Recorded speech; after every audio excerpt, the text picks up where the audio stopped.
Assalamualaikum warahmatullahi wabarakatuh. Jumpa lagi dengan saya. Pada kesempatan ini saya akan berbagi tips bagaimana cara mengatasi batuk yang menggelitik yang mungkin sedang Anda alami. Di sini ada cara sederhana yang dapat membantu Anda mengatasi batuk tersebut. Anda bisa selendangkan handuk ukuran kecil ke leher bagian belakang atau tengkuk leher, otot bagian bawah.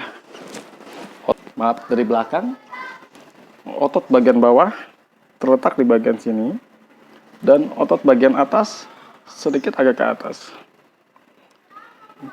Untuk membuka batuk, gelitik, atau lendirah yang tersembunyi di dalam